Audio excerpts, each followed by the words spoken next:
Account है उसके बारे में केवल स्टडी करना है। बाकी डिटेल में बहुत ज्यादा चर्चा इसमें नहीं करेंगे, क्योंकि इसमें हमको गोल्डन रूल जो है वो स्टडी करना है, ताकि हम टैली का जो भी ट्रांजैक्शन हो रहा है उसका डेबिट और क्रेडिट जो है आसानी से निकाल सके। कोई दिक्कत? चलिए, तो दो तरह का अकाउंट हुआ, एक पर्सनल अकाउंट हुआ और दूसरा क्या हुआ? इम्पर्सनल अकाउंट हुआ। पर्सनल अकाउंट का मतलब होता है व्यक्तिगत और अव्यक्तिगत या अविव्यक्तिगत। ठीक है, तो व्यक्तिगत खाता किसे कहते हैं यह जानेंगे। व्यक्तिगत खाता में दो तरह का अकाउंट हुआ, एक नेचुरल पर्सनल अकाउंट और दूसरा आर्टिफिशियल पर्सनल अकाउंट। इसके बाद इन पर्सनल अकाउंट में एक रियल अकाउंट होता है और दूसरा नॉमिनल अकाउंट होता है। ठीक है, तो हमको टैली में मेन तीन अकाउंट के बारे में पढ़ना है, एक पर्सनल अकाउंट, एक रियल अकाउंट जो कि इम्पर्सनल कैटेगरी में आता है, और उसके बाद नॉमिनल अकाउंट। ठीक है, पर्सनल अकाउंट किसे कहते हैं? तो those account which related to particular person, group of person and name of organisation, name of company etc is called personal account. ठीक है, यानी कि वैसा खाता जो कि किसी व्यक्ति के नाम से रिलेटेड होता है, व्यक्ति के समूह के नाम से रिलेटेड होता है। ठीक है, इसको हम क्या कहते हैं जी? पर्सनल अकाउंट कहते हैं। याद रखिएगा, वैसा अकाउंट जो कि किसी व्यक्ति सिंगल पर्सन से रिलेटेड हो या फिर ग्रुप ऑफ पर्सन से रिलेटेड हो, उसको क्या बोलते हैं? पर्सनल अकाउंट कहते हैं। सिंगल पर्सन और group of person. In other word we can also say it is name of organization, यानी कि यह किसी ऑर्गेनाइजेशन का नाम होता है। Name of company, name of trust, name of society is called personal account, as like SBI account. ठीक है, मोहन अकाउंट, सोहन अकाउंट। ठीक है, कैश अकाउंट। कैश अकाउंट भी होगा? नहीं होगा। आप लोग ध्यान रखिए, हमने क्या बोला है, ये कैश अकाउंट नहीं होगा, क्योंकि वैसा अकाउंट जो कि एक व्यक्ति से या व्यक्तियों के नाम से, समूह से रिलेटेड होता है, उसको क्या बोलते हैं? Personal account. नाम में इसके डिफिनेशन छिपा हुआ है, कोई दिक्कत? और दो तरह का पर्सनल अकाउंट होता है, एक नेचुरल और दूसरा आर्टिफिशियल। वैसा अकाउंट जो कि सिंगल पर्सन से रिलेटेड होता है उसको नेचुरल पर्सनल अकाउंट कहते हैं, और वैसा अकाउंट जो कि ग्रुप ऑफ पर्सन से रिलेटेड होता है उसको बोलते हैं आर्टिफिशियल पर्सनल अकाउंट। कोई दिक्कत? चलिए, अब अच्छे से इसको समझते हैं। जैसे हमने बताया ना कि पर्सनल अकाउंट में क्या क्या आ सकता है। SBI अकाउंट आ सकता है, राम अकाउंट आ सकता है। ठीक है, मान लीजिए कि कृष्ण फाउंडेशन अकाउंट आ सकता है। ठीक है, मान लीजिए कि ABS स्कूल आ सकता है, स्कूल अकाउंट आ सकता है। कोई दिक्कत? ये सब कौन सा अकाउंट कहलाएगा? पर्सनल अकाउंट कहलाएगा। और ये दोनों में मिक्स है, सिंगल पर्सन से भी रिलेटेड है और ग्रुप ऑफ पर्सन। इसका छटाई करते हैं। SBI क्या है? ग्रुप ऑफ पर्सन है। राम अकाउंट क्या है? सिंगल पर्सन है। कृष्ण फाउंडेशन क्या है? ग्रुप ऑफ पर्सन है। ABC स्कूल भी ग्रुप ऑफ पर्सन है। ठीक है, मान लीजिए कि शंकर किराना स्टोर है, तो यह सिंगल पर्सन है। ठीक है, बस मेरे ना, तो इसमें आप नेचुरल और आर्टिफिशियल समझ में आ गया। अब देखिए, व्यापार में इसको हम अकाउंटेंसी में कैसे मेंटेन करते हैं। जैसे SBI अकाउंट है, तो मान लीजिए या कृष्ण फाउंडेशन कोई आपको बिजनेस है, तो हम SBI से क्या मतलब ताल्लुक रखते हैं? यह क्या होता है, SBI हमारे पास आता है और जाता है, ऐसा होता है? नहीं, SBI को हम कुछ देते हैं नहीं, तो SBI से क्या करते हैं? लेते हैं। ऐसा नहीं कहते हैं कि SBI हमारे व्यापार में आया और गया, ऐसा नहीं बोलते हैं। SBI से या तो कुछ रिसीव करते हैं, नहीं तो गिव करते हैं। ये नहीं करते हैं, देते हैं। या तो पाते हैं, नहीं तो देते हैं। मान लीजिए कैश जमा करेंगे तो SBI को दिए, और कैश उससे लिए, यानी कि उससे क्या किए? रिसीव किए। यानी कि कोई भी पर्सनल अकाउंट की टेंडेंसी होती है प्राप्त करने की और देने की। क्लियर? ठीक है, यानी कि इसको हम कह सकते हैं कि पर्सनल अकाउंट या तो रिसीवर होता है और नहीं तो क्या होता है जी? गिवर होता है। बस में रहना, या तो रिसीवर होता है नहीं तो गिवर होता है। ठीक है, तो इसका नियम होता है, गोल्डन रूल होता है,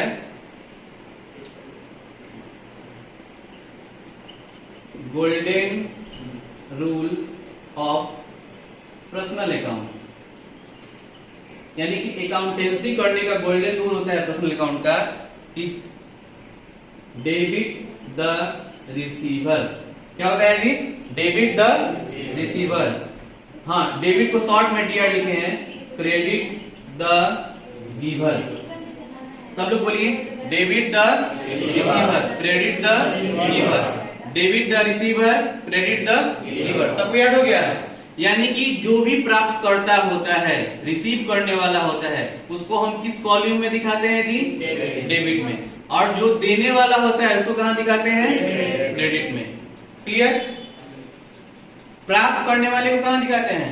डेबिट में, और देने वाले को क्रेडिट में। ठीक है, एग्जाम्पल से समझते हैं तो ज्यादा समझ में आएगा। जैसे Ram cash deposit into SBI, यानी कि राम ने कैश डिपॉजिट किया कहां पर? एसबीआई में। क्लियर? ठीक है, तो अब हम पहले पहचान करेंगे कि हमारा पर्सनल अकाउंट कौन है, क्योंकि अभी पर्सनल अकाउंट पढ़ रहा है ना, तो इसमें पर्सनल अकाउंट कौन सा है? बोलिए। एसबीआई पर्सनल अकाउंट है ना? और भी कोई पर्सनल अकाउंट है? राम भी पर्सनल अकाउंट है। और कोई भी पर्सनल अकाउंट या तो रिसीवर होता है, नहीं तो गिवर होता है। Here Ram is what? Ram क्या है यहाँ पे? मतलब रिसीवर है, गिवर है? राम ने कैश डिपॉजिट किया एसबीआई में। ठीक है, राम ने कैश क्या किया? डिपॉजिट किया कहाँ पे? एसबीआई में। तो राम यहाँ पे रिसीवर होगा कि गिवर होगा? हाँ, गिवर होगा। ठीक है, कोई दिक्कत? राम क्या है? गिवर है। एसबीआई जो है क्या होगा? रिसीवर होगा। तब हमको ये बताइए कि ये ट्रांजेक्शन को हम इसमें से राम को डेबिट में दर्शाएंगे कि क्रेडिट में दर्शाएंगे?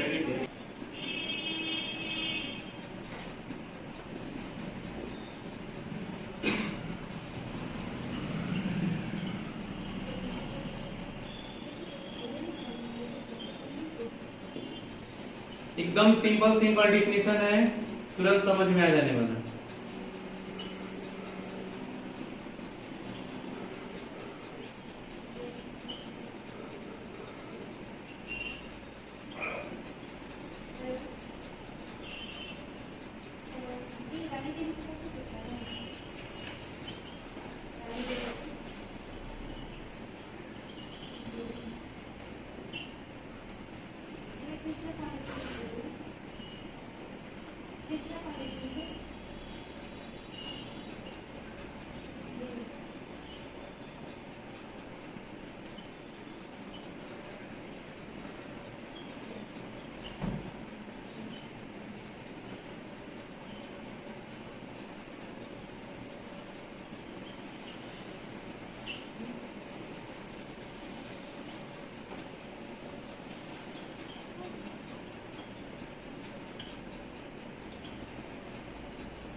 हो गया?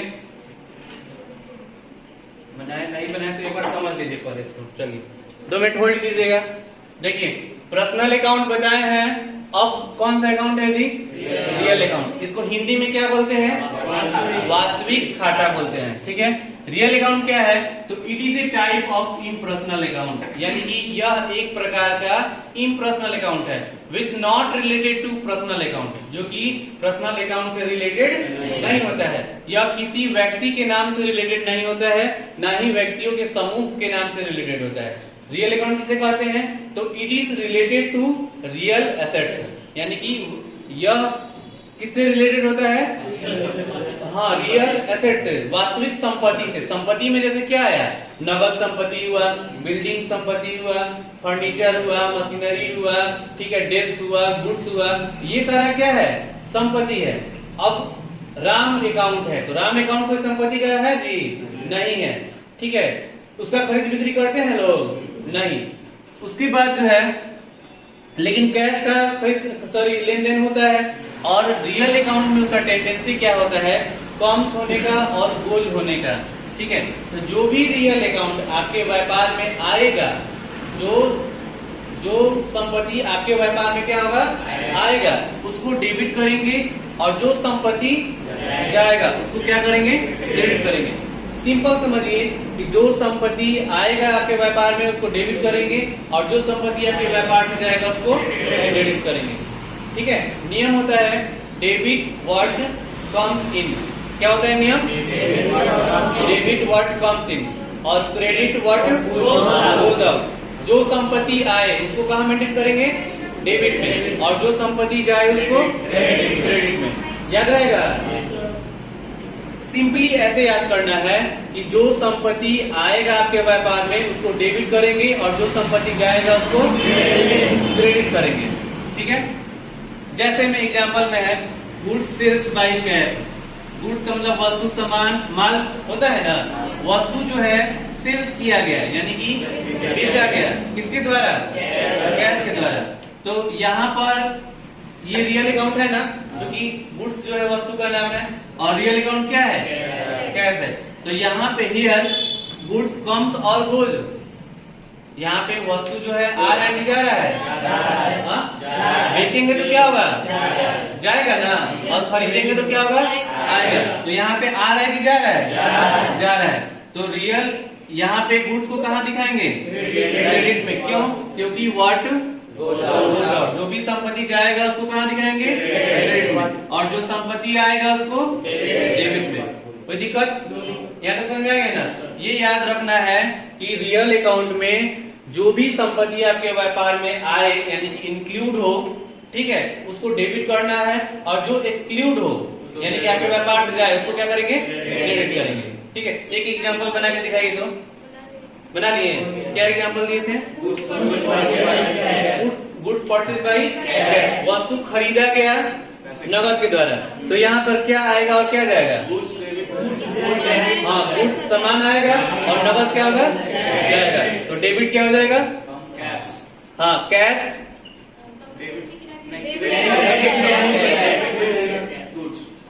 वस्तु खरीदे है ना जी, कैश जो है क्रेडिट होगा क्योंकि जाएगा, और डेबिट क्या होगा?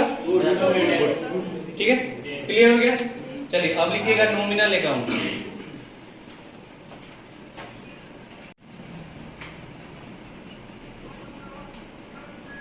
ठीक है, इसको समझ लीजिए फिर एग्जाम्पल करेंगे। नॉमिनल अकाउंट, ठीक है, इसको हिंदी में क्या बोलते हैं जी? नाम मात्र खाता। दो अकाउंट के बारे में पॉलिसी डिटेल में आप जान चुके हैं, पर्सनल अकाउंट और रियल अकाउंट। पर्सनल अकाउंट जो कि व्यक्ति से रिलेटेड होता है, एक व्यक्ति से रिलेटेड हो या व्यक्तियों के ग्रुप या समूह से रिलेटेड हो, ठीक है। जैसे आपको राम हुआ, श्याम अकाउंट हुआ, मोहन अकाउंट हुआ, कोई स्कूल का नाम, कोई कंपनी का नाम, कोई ट्रस्ट का नाम, कोई दल का नाम, ये सब कौन सा अकाउंट है? Personal account. और इसका नियम होता है डेबिट द रिसीवर और क्रेडिट द गिवर। जो भी रिसीवर होता है उसको डेबिट में मेंटेन करते हैं, और जो गिवर होता है उसको क्रेडिट में, ठीक है। इसके बाद रियल अकाउंट अभी पढ़े, it is related to real asset, यानी कि जो भी व्यापार के संपत्ति से रिलेटेड होता है उसको क्या बोलते हैं? रियल अकाउंट बोलते हैं, ठीक है। और इसमें नियम होता है आने और जाने का, ये ना होता है जी, debit what comes in, credit what goes out. और अब तीसरा अकाउंट है नॉमिनल अकाउंट, जिसको हिंदी में नाम मात्र खाता कहते हैं, ठीक है। नाम मात्र के लिए यह खाता है, यह माने नाम मात्र के लिए खाना खाने वाला खाता नहीं है, ठीक है। खाता और लेखा है या जोखा जिसको बोलते हैं, ठीक है।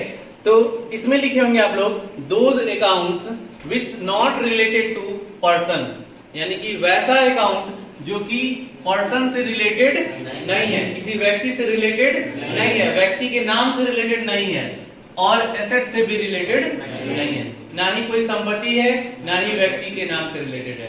ठीक है, it is name of expense, यानी कि यह किस चीज का नाम है? एक्सपेंस का नाम है। एक्सपेंस का मतलब क्या होता है? खर्च का नाम है, खर्च करना नहीं, खर्च का नाम है। ठीक है, name of expense, name of income, यानी कि इनकम का नाम है, आय का नाम है। Name of profit and name of loss, यानी कि किसी भी तरह के एक्सपेंस के नाम को, इनकम के नाम को, प्रॉफिट के नाम को, लॉस के नाम को हम कौन सा अकाउंट कहते हैं जी? नॉमिनल अकाउंट कहते हैं। जैसे में सैलरी पेड करना, सैलरी पेड करना यह क्या है? कौन सा अकाउंट है? नॉमिनल अकाउंट है। रेंट पेड करना यह कौन सा अकाउंट है? नॉमिनल अकाउंट है। कमीशन रिसीव करना यह कौन सा अकाउंट है?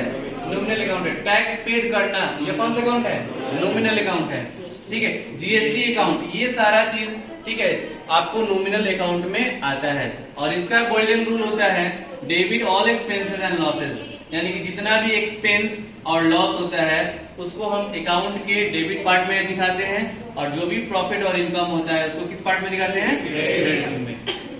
नियम याद रहेगा, debit all expenses and losses. सभी लोग बोलिए, debit all expenses and losses, credit all profit and income, debit all expenses and losses, credit all profit and income. कोई दिक्कत? तीनों रूल याद हो गया होगा। अब चलिए, तुम खड़े हो जाओ तो। रियल अकाउंट के क्रेडिट का क्या नियम होता है? Give and receive. क्या चीज? Give and receive.